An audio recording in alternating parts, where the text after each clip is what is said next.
Здравствуйте, дорогие зрители, добро пожаловать на мой канал. Масленица в разгаре, а это значит самое время печь блины. Сегодня хочу поделиться потрясающим рецептом тонких творожных блинчиков. Нежных, эластичных и безумно вкусных. Готовятся просто, а получаются идеально. Подготовим все необходимые ингредиенты. Творог у меня из холодильника, его жирность 9%. Молоко я слегка подогрела в микроволновке приблизительно до 60 градусов. Яйца комнатной температуры. Количество сахара можно регулировать по вкусу, особенно если планируете несладкую начинку. В глубокой емкости соединяем 250 граммов творога, 4 яйца категории S1, 50 граммов сахара и 1/3 чайной ложки соли. Пробиваем все ингредиенты погружным блендером до максимальной однородности. Масса должна получиться гладкой, без крупинок творога.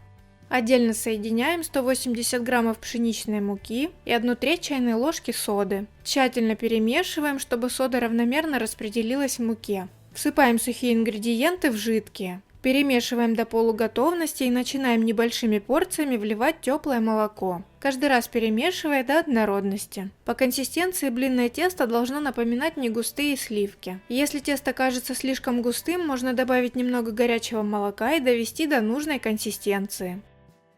Чтобы добиться идеальной гладкости, тесто можно еще раз пробить блендером. Теперь даем тесту настояться при комнатной температуре, не менее 20-30 минут. Это нужно для того, чтобы мука полностью увлажнилась, клейковина набухла и тесто стало более эластичным. По истечении этого времени еще раз перемешиваем тесто и можно начинать печь блинчики. Перед выпеканием хорошо разогреваем сковороду на среднем огне. Перед первым блином смазываем поверхность растительным маслом или кусочком сала. Наливаем на разогретую сковороду первую порцию теста. Выпекаем блинчики с одной стороны около 1 минуты. Когда края начали подсыхать и слегка зарумяниваться, аккуратно переворачиваем. Допекаем вторую сторону до красивого золотистого цвета примерно 30 секунд. Так выпекаем все блины. Важно подобрать оптимальную температуру, чтобы блинчики не пригорали и хорошо пропекались. В процессе выпекания тесто лучше периодически перемешивать. Готовые блинчики складываем стопочкой и при желании смазываем сливочным маслом. Блинчики готовы. Они получаются тонкими, мягкими и эластичными. Хорошо сворачиваются и не рвутся. Подаем их со сметаной, медом, вареньем, различными сладкими соусами, сгущенкой, карамелью, шоколадом или просто с кусочком сливочного масла. А если планируете подавать с несладкой начинкой, например, с рыбой, мясом, грибами или сыром, уменьшите количество сахара до 10-20 граммов.